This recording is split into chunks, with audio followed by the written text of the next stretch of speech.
I'd like to welcome everybody to today's presentation, Creating a DevSecOps Playbook, brought to you by CloudBees. I am thoroughly impressed with the panel that we've got and the topics we've got. We're going to start right with a current event. So Derek Weeks is going to introduce to us a recent security episode, something that happened, and then we're going to ask our panelists to share with us some of the lessons that they've learned from this very recent security event. Go ahead, Derek. Yeah, so this one is super interesting. So earlier this week, the world began to get notification on a new vulnerability that was found by a security researcher in a JavaScript package. The JavaScript package was known as Event Stream, and it was actually in the dependency of that particular JavaScript package called Flat Stream or Flat Map Stream. Flat map stream. Say that 10 times fast. So the interesting thing about this is, while there have been vulnerabilities in open source components before, this I think was the first instance that we saw publicly of a socially engineered malware injection. So in this particular case, there was a open source project maintainer for this particular event stream project. Someone had come in and started contributing to the open source project and being helpful there. They asked if they could help maintain that particular project, and the authoring credentials were handed over to this particular individual. In some subsequent releases a couple of months ago, that person injected some malware that basically led to capabilities to do some crypto mining capabilities where this particular component was deployed. And we know it was specifically targeting BitPay's CoPay wallet, but this particular Java open source component was being downloaded about 2 million times a week. So we were seeing it being downloaded. It was a very popular component being downloaded frequently. It was a socially engineered attack to inject this vulnerable code into this particular project, where it is then downloaded by software developers around the world and embedded into their applications. We saw just yesterday, BitPay was announcing to their customers not to use certain versions of their software that included this open source component. So not only was it being downloaded millions of times, it was showing up in production applications. And I think it just points to, from a security perspective, understanding if you're using open source components, anyone that wanted to know if they were impacted from this needed to answer two questions. Did we ever use Event Stream or Flat Map Stream? And if we did, where did we use that to know if they're impacted? If you're not tracking what open source you're using and where, it's very difficult to answer those first two questions to understand, do you need to do any remediation, unless you're going on a scavenger hunt now across your application portfolio to understand where you might have used that particular JavaScript package. So I think I hit on most of the key things within that attack, but it's interesting because the thing that changes here is most traditional attacks, if you will, relied upon a vulnerability being discovered in an open source component and then being announced, and then the attackers would go and try and find the exploits. For example, the Equifax breach was a announced struts vulnerability that then people figured out what the exploit pattern was. In this particular case, the adversary knew the exploit pattern because they created the vulnerability that got deployed everywhere. So they're reducing the mean time to exploit significantly, going from what used to be days or weeks to they can attack it instantly. Thanks very much, Derek. So DJ, would you be willing to, from your experience at Aetna in the healthcare business, where security is a big deal, what lessons learned might you share with us about this particular example? What should we take from this? What might we do differently? Well, I think the number one thing that we got to do as any organization is know what is coming in and where it is. That I think is going to be the biggest part of this for a lot of large enterprises. If you don't know what kind of software you're using, you don't know like what kind of impact you have on your organization, right? So like this specific vulnerability should trigger off like a security incident, right? Where we start, going down the path of, sending out emails and saying who has this, right? And that's sort of the traditional way of doing this. This is where DevSecOps comes in, where you have that automation and that monitoring, and you can quickly determine where things are. So I think that that's one takeaway from this is, making sure that people have a manifest almost of things that come into their environment for every product they have. The second part of this is where does disclosure, this responsible disclosure come from?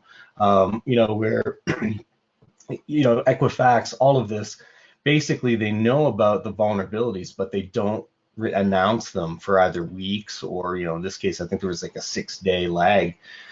So, when does it come into play where we, have organizations protected from this responsible or from this vulnerability? And really all this code is just going out to other folks, right? So there's a bit of a catch-22 there where, if you announce it to the public, that's irresponsible disclosure from an ethical hacking perspective. But disclosing it with the responsible mind to the producer of the software, you're really ignoring the impact on your customers at that point, in my opinion, anyway. Thank you. Well, and this one was particularly complicated. If I understand correctly, the malware payload was actually encrypted, and they had to do decryption and some really serious reverse engineering to understand even what it was doing. So quite a complicated thing. Thanks very much, DJ. Shannon, from your position in the financial business, hey, another place where security is a big, big deal, what lessons learned would you share with us? I think it's important for people not only to know where they have this stuff, but also to have the right operating model. When you look at how developers are pulling in packages and the dependency trees and things like that, automation is really helpful, but it's also important that you're seeing more restacks more frequently, because just finding it isn't enough. You have to remediate against it, which means there may have to be code changes that have to be made to the actual application. In this case, this package was pretty well known, and that requires some foresight into making sure you can make changes quickly. Are there other packages available? And having that ability to look for other packages is really important. So now this to our panelists, this one is one of those where the disclosure came and the remediation is happening sort of after the fact because it wasn't a known quantity. It seems like this makes velocity a critical part of what we're doing here. Any guidance you'd give us on how we deal with these things fast and safe at the same time? So as I think, go ahead, DJ. Yeah, I think dealing with it fast is, conditioning the, your pipeline, your development teams, your DevOps, DevSecOps teams to, deploy software faster so that when a fix comes out, they can deploy it very seamlessly and very quickly. And that goes for any vulnerability, right? You want to make sure you can get it out to production quickly. And again, it comes back down to knowing what you have, right? Knowing what's going through. Yeah, I think an interesting kind of perspective on this is in this particular case, there's a vulnerability that's announced, and you need to know what's there. But if it was a normal case where a new vulnerability was discovered, the exploit is not necessarily known right up front. You have to think about what do I have? Do I have, am I impacted by that vulnerability? And how quickly can I move? And some part of DevSecOps relates to those practices of how quickly can I move. But at the same time, we have to think about how fast are the adversaries moving. So if a new vulnerability is announced today in something and the exploits are available 12 hours from now on GitHub, and you have this thing in your environment, how fast could you move and your development teams move to say, how do I remediate this? If there is a remediation path, can we actually deploy that faster than the adversaries can come and attack us with that exploit? So it's not just about the outbound speed of your organization, but the inbound speed of the adversaries coming at you with that exploit. Yeah, that's an interesting topic, or an interesting point, because this one was different, because rather than having a component with a vulnerability, this was actually mining or taking people's money, right? So that's where about dissemination. I mean, this wasn't a vulnerability. This was dissemination. Yeah, and that's such a different thing. I mean, from my perspective, that makes it so that the supply chain is becoming a weapon, if you will. I like that. Good phrasing. So the supply chain has changed, as in this case been subverted, and that subverting of the supply chain has done damage now all the way to the customer. Yeah, and we have to figure out a way to really ensure that we have the right checks and balances throughout that, environment, so that you have software that's being published the right way.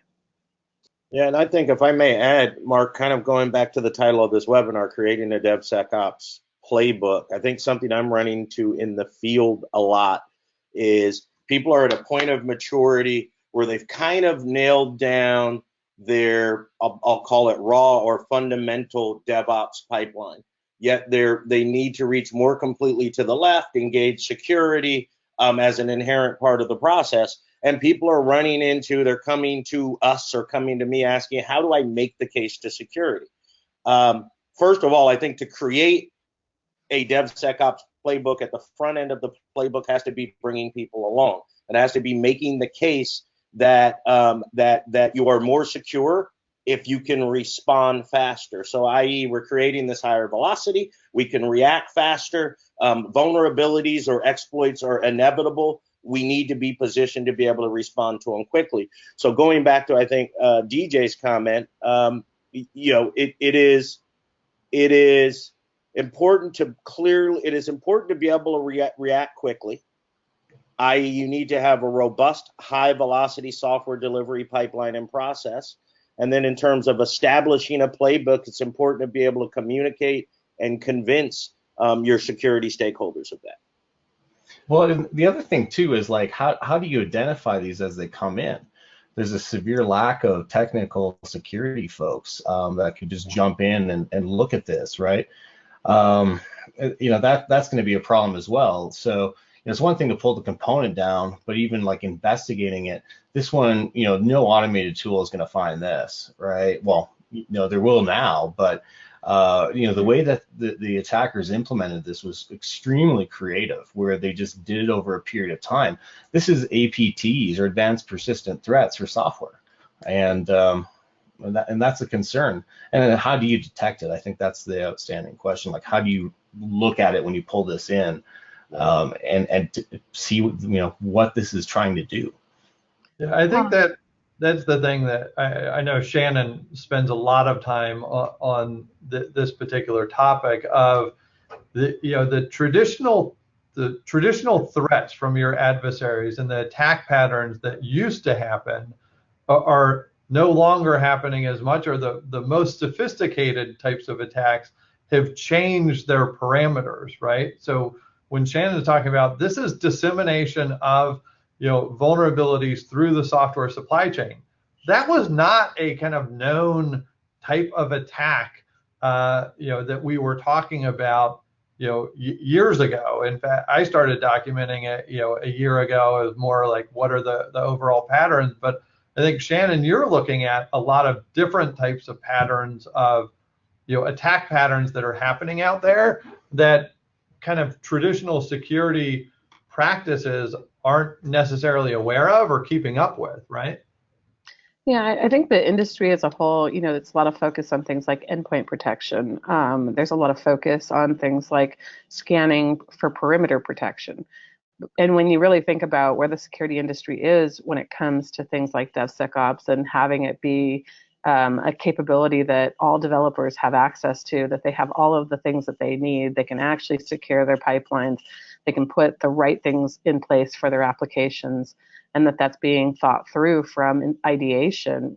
We're transferring a lot of responsibility. And I think that the industry itself is, getting to a point now where we're starting to see some of the solutions needed in a more commoditized fashion. Like, you can actually pick up off the shelf a few of these things that are really going to improve your overall success against some of these attacks. But there are definitely more and more of them happening.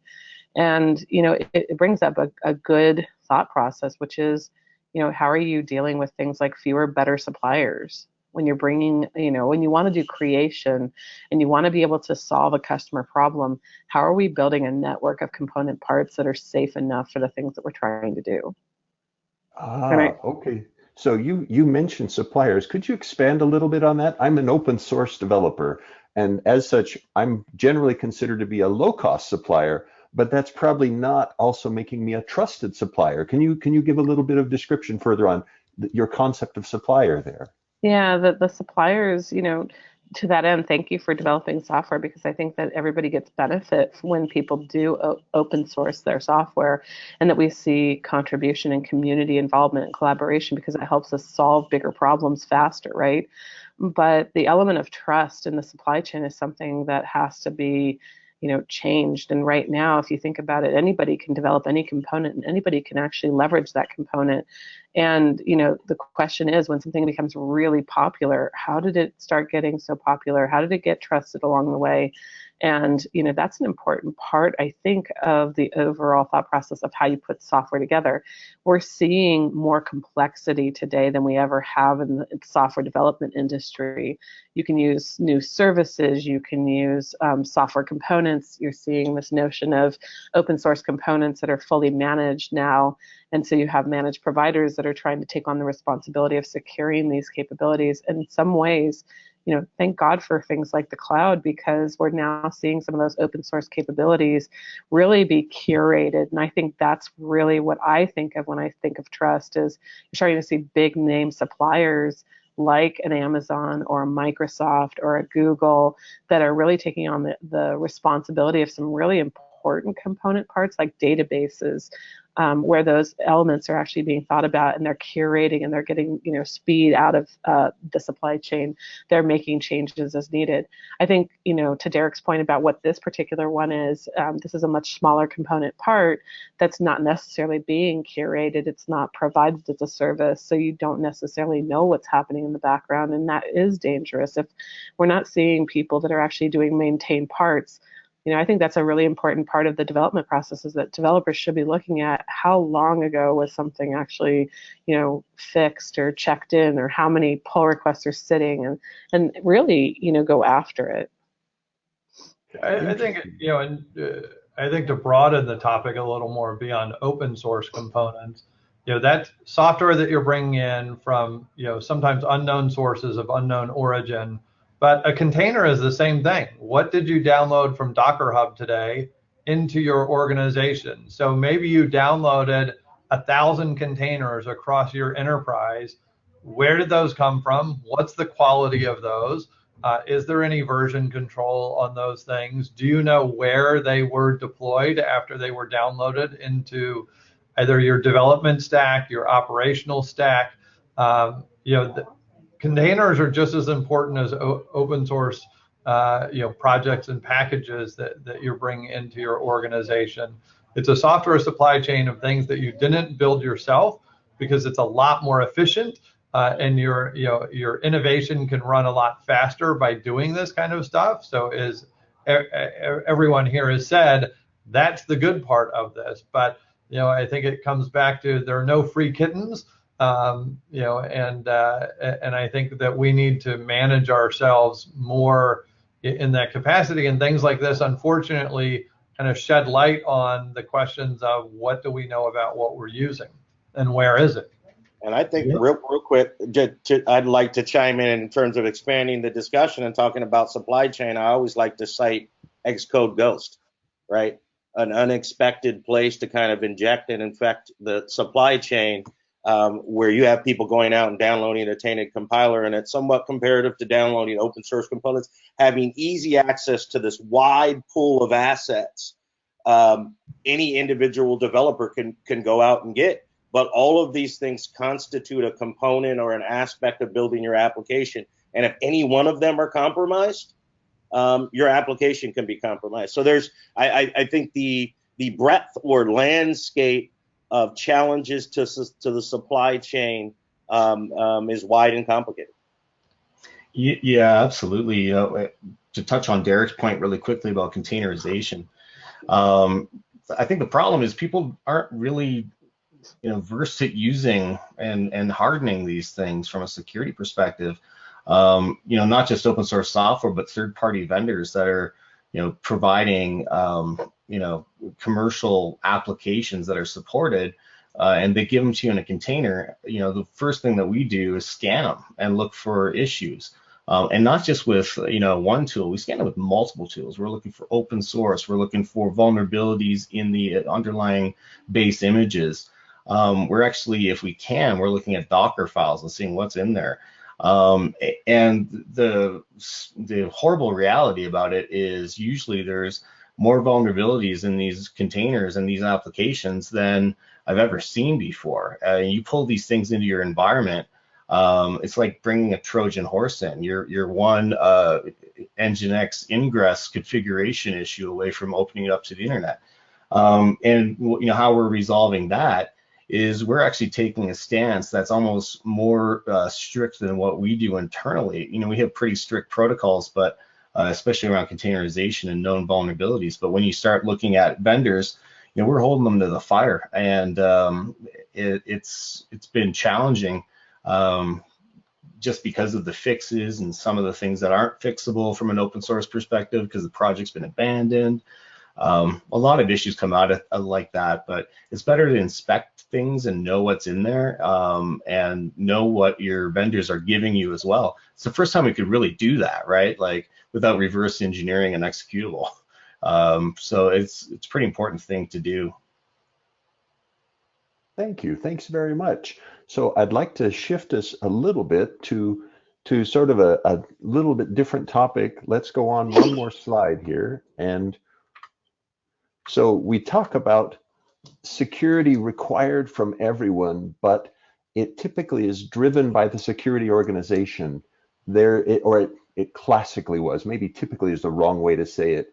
Now, Shannon, I had seen things in your description of the transformation that you've done at Intuit about your implementation of DevSecOps and how you've, what I would call a cultural transformation. Would you be willing to share with us some of the things that you observed as you implemented Red Team, as what your experience was there? Yeah, absolutely. With the speed of DevOps and cloud and agility, it became pretty apparent that there weren't enough security professionals to go around. And I hear quite often these things about, we need to make sure we have the requirements. Please give us all the requirements, be a concise list of requirements. And it's like, I don't know how to turn 30 years of what I've been doing this long, this complex, into a very small, concrete list. And I remember that conversation because it really led to, I think, what was next, which is, how do you get to sort of this playbook, if you will? And how we started it was, we needed to make it so that everybody felt responsible. And I think making everybody feel responsible is about ensuring they have awareness, and they have awareness into some of the depths of the problem space, and that they're interested and curious about it. And so what we did with Red Team was really to make that pop. We said, all right, let's expose it. Let's not only test, but let's actually provide information to all of our organization. Let's go after making sure the top of this organization has a direct responsibility for security. Ensuring that people have, they don't just think about it from the standpoint of, oh, that's something I have to check the box on, but they actually internalize that it's really important to the organization as a whole. And I think the top of the organization got an appreciation for Red Team pretty quickly, because we ran some exercises where they were involved pretty deeply. And I think that helped to really open everybody's eyes to the problem, that it was actually pretty complicated. And it led to an overall change across the organization. Security is job one, and we are, really mindful about that as an organization. And I think that was a huge part of our transformation. And now you get into the how, right? But if you have everybody's minds and you have their hearts towards doing the right thing, all of the hows, the bits and the things that you're going to have to do every day become a lot easier to understand, because you've really got that direct knowledge that there are adversaries out there, that they are interested in your applications, that they are interested in getting gain, out of the environment. And I think that has led to stronger development practices, that developers are really coming with, some of these security problems that they have and asking for the right things. And that's leading to demand for services and capabilities. And in some cases, those services and capabilities don't exist and you have to build them. I think that, polarity shift is really important when you're talking about setting things up. So you were able to persuade, it almost sounds like C-level, top-level executive sponsorship or belief in and adoption of the notion that security is crucial, and that they wanted to spread it throughout the entire organization. Yes. That's great. So go ahead, Derek. Shannon, didn't you also gamify that adoption of mindset a little by scoring the organizations to give them more visibility to, are we doing well or are we doing not? Yeah, we have a dashboard. The dashboard's reviewed every couple of weeks, in a group of people, where we basically go through and ensure that we really measure security as a health metric. And I think that dedication is really important. I also think it's really important to ensure that people are starting out with it being fun, right? So we had Red Team Mondays. We now do continuous red teaming. And we have multiple teams that are constantly going after our applications, looking for mistakes, checking. And I think that's also an important part of the culture, is that there's always somebody who's actually going to find these things. So it becomes, important to try and build security into your software sooner.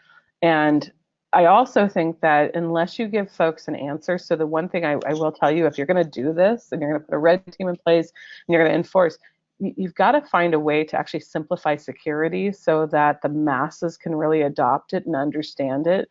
And I think that too many of the security, frameworks that are out there right now, they're too complicated. They don't lead to the 80% good with only a few things, which is why we started doing the security hierarchy of needs and really simplifying it so that the masses could be good at it. Yeah, I think a lot of organizations don't even look at the technology. They're worried about compliance and risk governance and third-party risk assessment, GRC, and that kind of thing. And even like down into the trenches where you have product managers, product owners, business analysts, all that kind of thing. I think if, an organization comes out and says, hey, we're going to adopt DevSecOps, or we're going to move towards that series or the set of practices, a lot of folks don't even know where to start or what their responsibilities are. So, as part of that playbook is going through your organizational structure and saying, as your role, you're responsible for this, and this is how you communicate to the other roles to ensure that information is disseminated properly.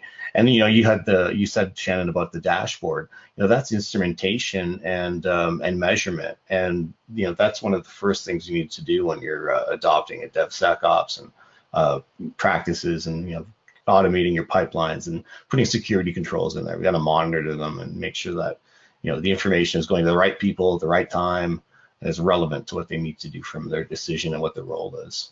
Yeah, and I think the other thing to consider too is we're measuring compliance, and sometimes it's being called security.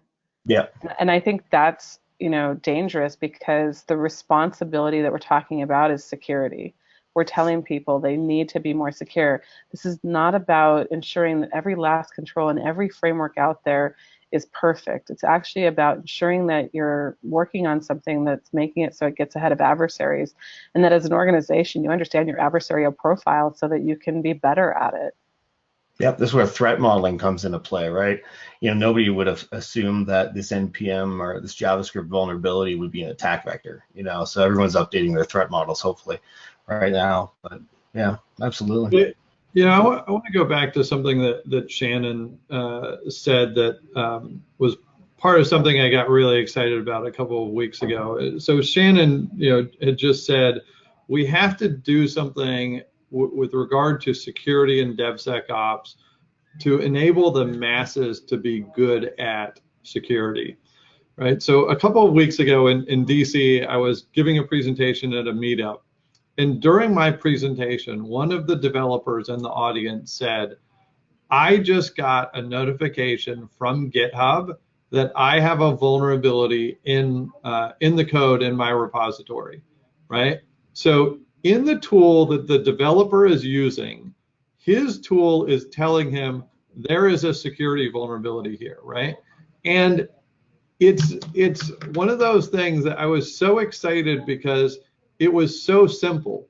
Like, I'm the developer, it's my tool, I'm getting information. He was sitting in this meeting, he got an email alert, right?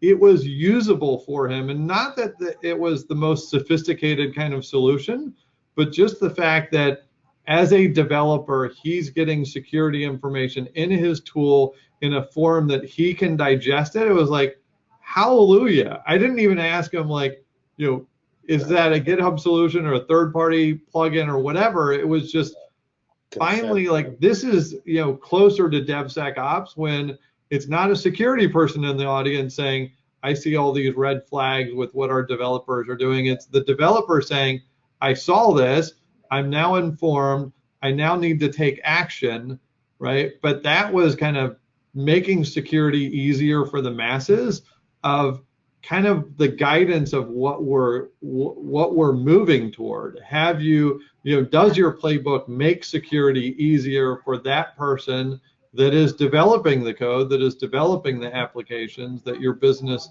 is relying on, and that your adversaries are trying to penetrate to get to the data that resides in those that they see as valuable? I love what you're saying, because GitHub and GitLab have both added that vulnerability checking and scanning upon commit. And it's amazing to see that transformation. It's amazing to see companies, large and small, starting to try and add security features so that everybody who needs them, when they need them, it's available. And I think I'm hoping that over this next couple of years, we're going to see more commoditized players start to do that, add more security features. We're seeing, companies start to get snapped up in the security industry from players that you wouldn't have expected prior. And I think that revolution, that change, is really what we've needed to be able to highlight getting security to the forefront and ensuring that we're going to have safe compute. Well, this is ultimately moving all this stuff left in a transparent way, right? So when you're doing it on a commit level, if it doesn't interrupt the speed of the commit and having that information come back, that's moving it completely left, and it's transparent, right? There's some tools that developers are using anyway that you can add security plugins into, and at that point, the friction behind implementing a new tool is a lot. I think it's reduced a lot, right? I think it's a great start. I don't know if it's the end or ideal state, but it's a great start. I think from an overall playbook perspective, it's one of the first things I would say has to happen, but it's still a lagging indicator. And so the problem with vulnerabilities showing up even early in the commit process, you're still waiting for somebody to find that vulnerability before it becomes apparent to you. Fortunately, it does increase speed. So it is a better mechanism for notifying a developer that they have a problem when a vulnerability does come out, because they can go do a commit and all of a sudden it's like a vulnerability that may have come out hours ago could show up. And that's great, but I still feel like it's a lagging issue. Well, it's a safety net, right? As we start moving these plugins and add-ins into the IDEs, depending on what IDE you're using, you're getting that feedback right away as you start typing, something that's giving vulnerability. So, at the time when you check it in, that's like the safety net. Yeah. It also goes back to something Shannon, said earlier about if you're talking about leading and lagging indicators, look at your security budget. Is it focused on lagging indicators, for security, or is it focused on leading indicators? And how much, what's the investment profile that you're looking at, as you approach your playbook, and how much information are you giving to security people versus, developers if it pertains to application security? Where are you being attacked? What are the attack patterns? And are you investing in those things? Or are you just investing in, Gartner said these are the top 5 security tools that, CISOs are investing in. So that's how you created your budget. I think that the investment profiles also need to be looked at as part of the playbook of, are you investing in the right kind of places to make the best impact? Well, it's like throwing the book at security. Like Shannon, I think when we were talking at RSA this year, you were talking about like knowing your adversary, right? Knowing what security controls you want to have in place. You might, for example, if you're running a Docker, if you're not running Docker containers and you're running container vulnerability analysis software, like that's an extreme case, but it's going to be sort of irrelevant, right? But Shannon, you took that almost completely right, and with the adversary return rate and all that kind of thing, and looking at what they're trying to do. Critical to have adversary return rate as a metric, because if you're not actually measuring that, you're not necessarily checking yourself against how good they are, and if you're basically building security to be perfect across the board, that's hard. So Shannon, there are a couple of terms here that I don't recognize. Adversary return rate. Forgive my inexperience. Could you explain that? And if you'd be willing, also, the leading versus lagging indicators, I'd like an explanation of the phrase red team. What is a red team? Help our audience understand, people like me who aren't deep into DevSecOps like you are. Could you share with us those two? Yeah, absolutely. So a red team is a team of folks that are basically set up to find vulnerabilities, weaknesses, leverage them, exploit them, make them, pop up, and ensure that developers get a sense of when a vulnerability is there, whether it's actually important or not to an adversary from their perspective. And you set up basically adversarial campaigns across the board to make it so that you can find something from an external perspective or an internal perspective. There's a lot of red teams out there that work on crown jewel work, and that's important as well. When you unpack that a little bit further, it provides a competitor to an actual adversary. So if you think about a vulnerability laying out there, if there's no adversaries for it, then basically you might have time to be able to fix that vulnerability, right? If there's no interest for it and there's no adversary interest, there's pretty much going to be no compromise. So what you're looking for is understanding, what adversaries does your application have? How often do they return? And if those adversaries are really interested, they're probably returning more frequently and for longer periods of time. And understanding how they're operating can be really helpful to understand, what speed do you have to operate at? How do you pull together your teams, hopefully small DevOps teams, to be able to make changes, to make your software resilient enough, and really pull together all of the information necessary to do that in a prioritized way. Like, I think the worst thing that can happen is that you've got 300 vulnerabilities as a developer and you don't know where to start. And critical and high doesn't necessarily cut it. But if you start to paint them with adversary interest, it becomes really apparent very quickly. Like, you have, a top 10 all of a sudden show up, and you've got maybe like 5 criticals and 2 highs, and those become really apparent because the adversary is sending in payloads and they're doing things against your infrastructure, and that really does become something you want to build against. So now, Derek, in earlier questions, had noted the sensitive or the importance of having more and less detailed, depending, more or less detailed information on particular vulnerabilities, on particular things. How do you gather the return rate metric that you were describing? Are there other things that about relevance, about more detail about vulnerabilities that we need to be tracking?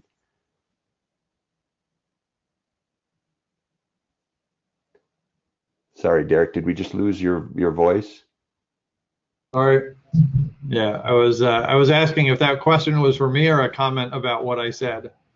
I was trying, I think, more to ask it at Shannon in terms of, are there things that we need more detail about in order to decide adversary return rate? You know, how do you do that kind of thing? So you have to have things like RASP. You want to put that on the front end of your application. You might want to gather logs and telemetry information to give you a sense of what hopefully the 1% are doing, because basically abuse cases are edge cases. And most developers really work towards use case, right? They work towards what's the most important use cases so that I can hit the maximum number of people with my application. And so bad guys and abuse cases, they sit in the other part of that. They sit in the edge case. They're not the stuff that developers want to solve for. And so, how your application might be leveraged is going to be an abuse case. And so it's kind of a counteract to that use case. I think that's an important part of pulling together your telemetry, is to understand when you're actually logging something, behavioral characteristics are really in the abuse case, and having that anti-pattern information is essential to being able to spot it, and providing that to security folks who spend most of their time chasing down understanding for adversaries, and getting that back is of value to your development groups. Thank you. Thanks very much. Could I ask a slightly different question now? And I think I want this to go to both Shannon and to DJ, in terms of, how do you persuade senior executives that the security efforts that you're adding aren't going to slow down their development process, that it's not going to cripple them? Tell me about the persuasion you've used, or the data you've brought, the techniques you've used to show people that it needs to be integral, and why. Shannon, I'll let you go first with that one. If you do it right, so I'll say this, developers, once you change the polarity, they're actually arguing for it themselves. And now you're just backup. From a security perspective, you're there to basically ensure that they get the investment they need to make the application secure enough. It's no longer about ensuring that the security team is getting the backing it needs. It's actually completely an opposite equation. And I think that's become really powerful as a mechanism, because now when a developer is concerned about something, they can raise their hand, get in front of the right people, ensure we have the right investments, and they're going to the most critical parts of the application. So that change of polarity, was that a matter of your red team persuading them by showing them, hey, we're broken here, and they suddenly caught fire? They got really enthusiastic? How did you make that cultural shift? Yeah, I think when developers started getting the defects in their backlog, and I think this goes to what Derek was saying earlier, when somebody commits code and they see the vulnerabilities right away, it is their responsibility, it is their work. And I think, Josh Corman also said something that was really interesting. When I first got, wind of it, I was really kind of amiss. And it was basically that developers think of security as unplanned, unscheduled work. And it bugged me so badly. And then I realized, like, it is a spreadsheet or a CSV file or whatever. And they're like, what do I do with this? And if you just enter the defects directly into their backlog, it's their work. They have to deal with it. And they can decide not to deal with it, but it's going to continue to mount, right?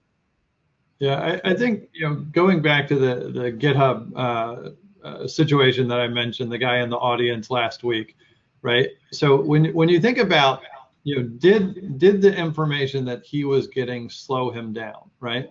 In this case, as a developer, he's getting information in the tool that he uses that provides him information to say, hey, I have to take action and I'm responsible for my code. In an alternative scenario, if he didn't have that, imagine we took that capability away from GitHub that he was using for those notifications, and we took it away from the developer and gave it to the security team.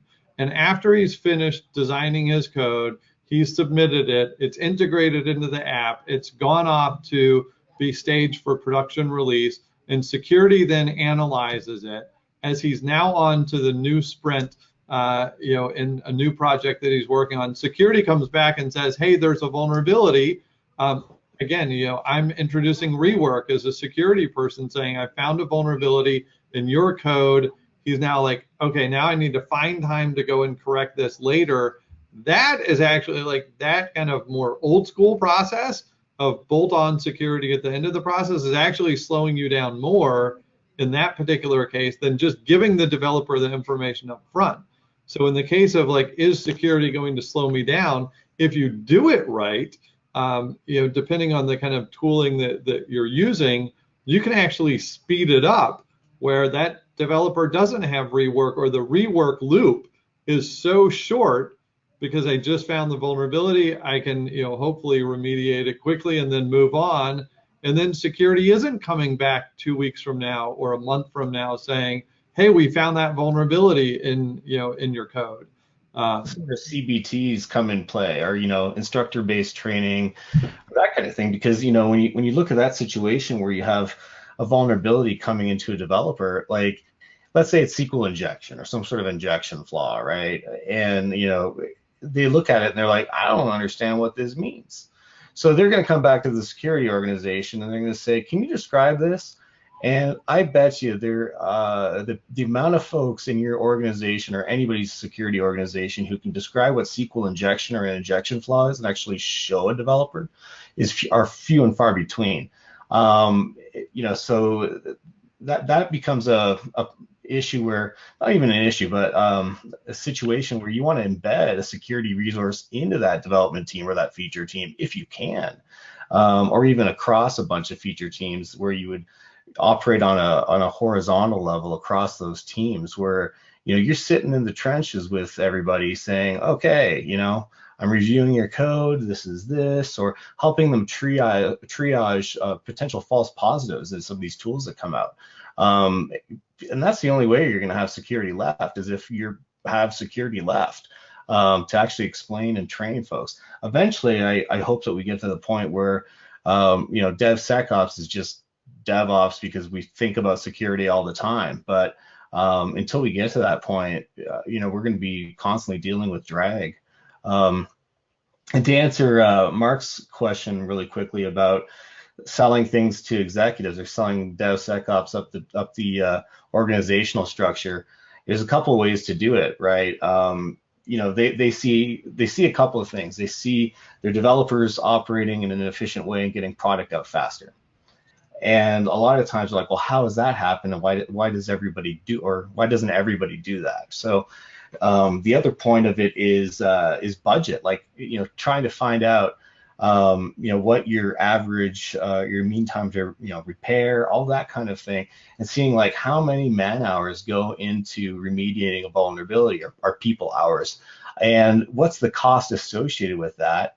And then based on our threat modeling and what we know our adversaries are going to do, what's the risk to the organization?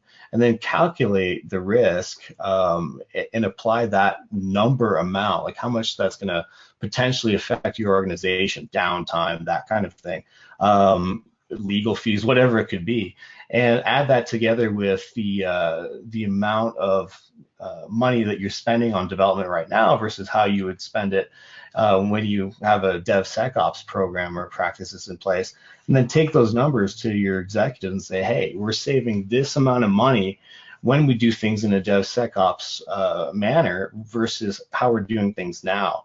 And that is a pretty powerful argument when you say, hey, we're going to save money because you're increasing shareholder value, all that kind of thing, right? So there's different, up the organizational structure, there's different, not requirements, but, needs and wants, from either financial perspective or development or security.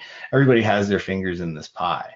And that's one of the important things to know about DevOps culture, is everybody is a part of that.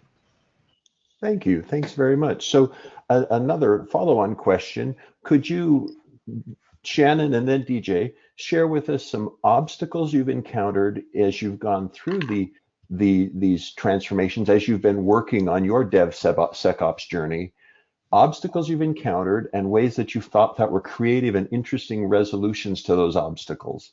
And it could be cultural, it could be technical. I'm open to any of your insights on the kinds of barriers you've encountered. I think I've probably encountered So many. Where do I start? Coming out on that topic. Yeah, there might be. Yeah, we're definitely working on a DevSecOps book, and I think that having obstacles is just part of the process. This is new ground. Frankly, everybody who's trying to implement DevSecOps or put security further up into the development process to enable and empower developers and makers. I like to, instead of say developers, they're makers in my mind, people who are creative and who are putting things together.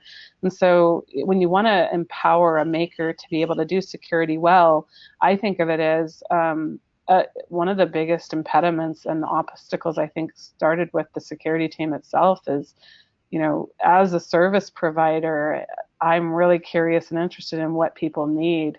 It's unfortunate, though, that makers still don't know how to ask for things that they need. They're not fully knowledgeable yet. And so I still feel like that's the opportunity ahead is, what are the adversary types, helping people to understand what they're encountering, giving them just enough knowledge to really be powerful consumers of security technology and capabilities, such that they can really drive their own list. Like I said earlier, give me a requirements list. I think it's actually quite opposite. I'd really like to have a maker tell me what they need so that we can find a way to provide it faster, easier. I've seen some amazing change throughout the industry. Some of it started with, I have a call to action, which is every application out there should have MFA on it. And that was one of the early things that I think we also picked on with our organization was MFA was essential and critical. And I remember a few large organizations out there that contacted me about that call to action and said, we'll watch how you go along with it because we're worried about consumer friction. And if you do MFA right, there shouldn't be consumer friction. From my perspective, we've really just got to figure out all of the things that stop us. They shouldn't stop us. It shouldn't be a blocker. It should be something that we look at, deal with, and sometimes those things are hard. So, some of it in my mind was biggest obstacles would be I had to change me. I had to change, how I thought about the problem. I had to stop thinking that I was going to have to work in the way that I was being told to work for many, many years. I mean, it's unfortunate that we've created very siloed groups within most companies, and the biggest impediment, I think, to most organizations is, changing and transforming and leading people to understand what their next role is and how to be successful at it. And I can't say that I got there the easiest way. There was a lot of head bumping and banging around, but ultimately, there's a lot of people now in my organization that understand that security has to be a capability, part of a city map that the developers can actually pull from. So, but I could go on and on about obstacles, to be honest. Thank you. Thanks very much. DJ, could you share with us your observations on obstacles you've encountered? I love that you and Shannon come from both security critical environments. So please share with us obstacles you've encountered and ways you overcame them. Uh-oh, DJ, did we lose you? See, DJ looks paused on my. He does. He looks awfully static. Frozen and. He looks good though. It's a good look. It's a nice look. That's right. So hopefully DJ will come back on. So I'll take a shot at kind of one of the obstacles. I think Shannon certainly hit on some of this. That one quote that just stands out to me, and I heard it a couple of years ago from Mika Dienan, who works at the Dutch tax office, as they were on their DevOps journey. She said, my biggest obstacle was people said, I like my silo. I've lived here for years. I work well in this. I was trained in this silo, right? And, Shannon's like, I have to kind of retrain myself, fits in that kind of like, I grew up in this silo. This is how I made my career. So that kind of that kind of mindset is part of the obstacle. I think the other part of the mindset, and this is something I heard from CSO in San Francisco, working at a large software company, said, I have a 5-minute rule. And as head of security, when I know my internal stakeholder is the development team that I'm working with, that if I can't produce answers in under 5 minutes for them to be able to have information and take action upon, then I can't take whatever security solution I'm thinking about buying for the organization and bring it to that group. Because I'm used to things where, you know, producing results in 4 hours or 8 hours might have been good for me in the past and for my security team. But if I'm going to make it useful for developers, more than 5 minutes and I've lost them, right? They're looking at this thing is slow. I have work to get done. It's not fast enough. And so he was bringing a mindset of what does my customer want and how do I have to deliver it to them? So if a security vendor came in and was pitching something and they couldn't produce a result in 5 minutes that was useful, he said, look, I can't even start the conversation with you because you don't fit into something that's going to fit with my internal customer, right? And that's part of just the mindset changes on how do we need to rethink about the work that we're doing or the business value that we're trying to deliver, even to our own internal stakeholders. Thank you. I loved Shannon's phrasing of the word maker, and I like being thought of as a maker. And makers want to make. And if I have to wait 8 hours, I can't be making in that 8 hours. That sort of breaks me down. Thank you very much. DJ, glad to have you back. We have just about ran out of time. Billy, I think it may be at this point where we need to turn it over to you to let you thank you very much to our panelists, Shannon, Derek, DJ, and Brian. You have been absolutely wonderful. What a privilege to talk with you. Thanks very much for the conversation about DevSecOps and getting a playbook together. Billy, back to you. Thank you so much, Mark, and thank you for everyone. It was a wonderful presentation today. I'd also like to thank today's sponsor, CloudBees, for providing the audience with a wonderful webinar presentation. And lastly, thank you to everyone who attended this webinar. We hope you learned something new that will help you in your developer career. Have a great day, and we will see you next time.